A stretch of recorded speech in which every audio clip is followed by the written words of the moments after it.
Hi, this is Steve Wagner, and this is a brief lecture on a team leadership model. I'll start out presenting a model for team leadership. This model asks you to consider a number of options that you have as a team leader. The first is, should you monitor what's going on, or should you take action? You also have to consider, what are the needs?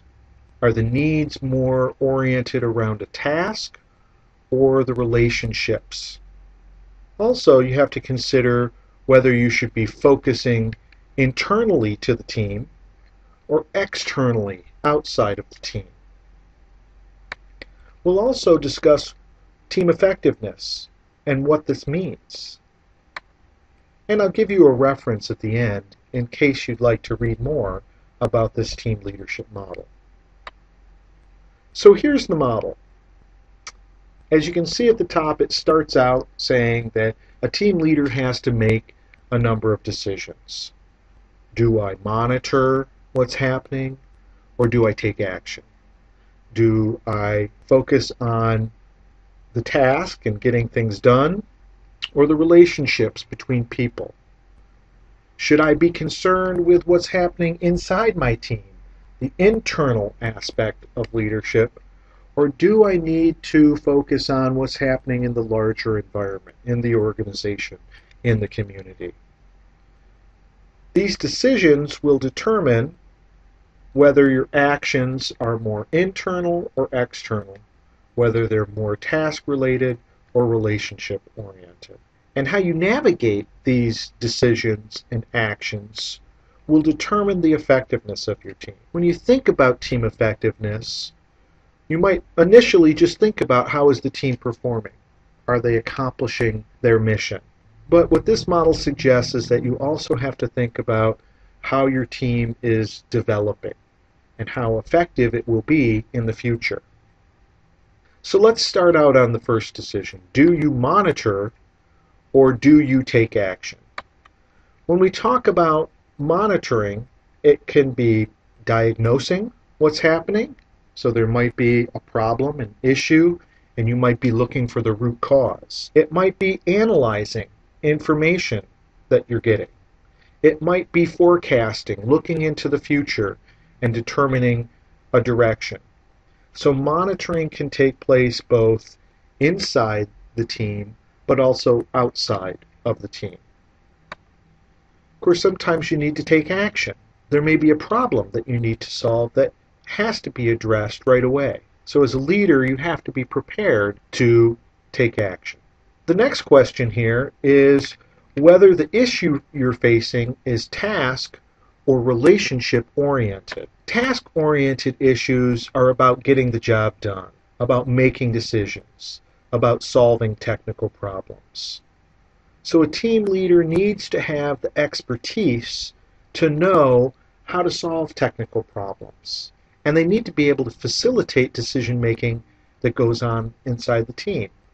And sometimes team leaders need to roll up their sleeves and work with the crew to get things done.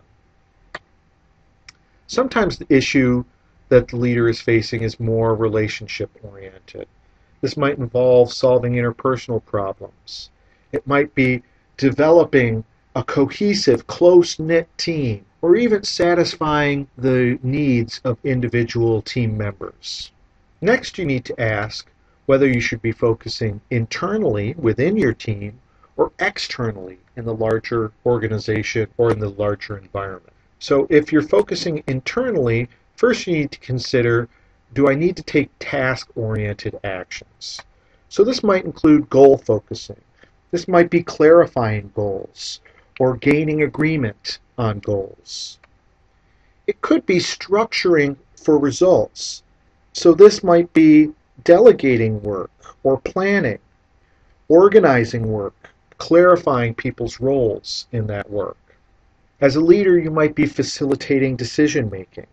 So that could be informing others, coordinating information, mediating between different parties. You might be synthesizing information and helping to prioritize issues to determine what is the most important factors to consider. You also need to consider that team members might need training in task skills. So that might be you conveying your expertise on how to accomplish certain tasks, or it might be gaining the resources from other parts of the organization to achieve that training. You also need to focus on maintaining standards of excellence. This means you have to be constantly assessing team and individual performance and confronting inadequate performance. Another aspect of internal leadership actions are more relationship oriented. So this might be coaching team members in interpersonal skills, how to relate to other team members or to their customers in a way that is more effective. It might be collaborating, so involving others on the team, including them in decision making. It could be managing conflict or dealing with power issues. And so you may need to question ideas that people have. You may need to mediate between two parties that are disagreeing. You also need to build commitment and morale. You can do this by being optimistic, by presenting a vision for the future of the team, by socializing with the team, and rewarding and recognizing effective team behaviors. Another important relationship-oriented action is satisfying individual members' needs. You do this by promoting trust, supporting their needs, advocating for individual team members. And finally, you need to model ethical and principled practices. This means being fair and being consistent and building positive norms of team behavior. Now, some of your actions might be external in nature. So this could include networking and forming alliances. So you need to get out into the larger organization, into the community, to gather information and to increase the team's influence in the larger organization or community. You need to be an advocate for the team and represent the team to the organization and the community. You might be negotiating for resources. You might be seeking recognition for the team or finding support for the team. Another external role of team leaders is buffering the team from distractions. So there may be many requirements outside the organization that aren't central to your team's mission. As a leader, you should be taking on those roles so the team can focus on their core mission. You also need to be assessing the environment for indicators of your team's effectiveness. This might be listening to your customers. It might be looking at organizational data about your team's effectiveness, perhaps in terms of response time or the quality of work that is done. And finally, you need to take the role of sharing information. This means taking information from inside your team and sharing it with the larger organization, and also taking information from the larger organization and the community and bringing it back to your team.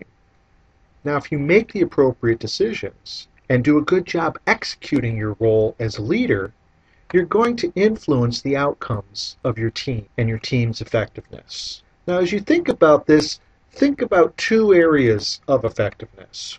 One has to do with performance. Are quality decisions being made? Are problems being solved? Are you enacting innovations? Are the tasks being accomplished in a timely manner? That's what we traditionally think of as performance. But you also need to think about your team's development. Is your team viable? Is it going to be effective tomorrow and next week and next month and next year? You can increase the likelihood of team viability by building team cohesion, a closeness in your team. Is your team engaged in the work? Are they focused on their work? And are they confident? Are they certain that they can overcome the challenges that are presenting them? If your team is strong in these development factors, they're going to be more effective in the performance factors. Now here's a reference for this team leadership model.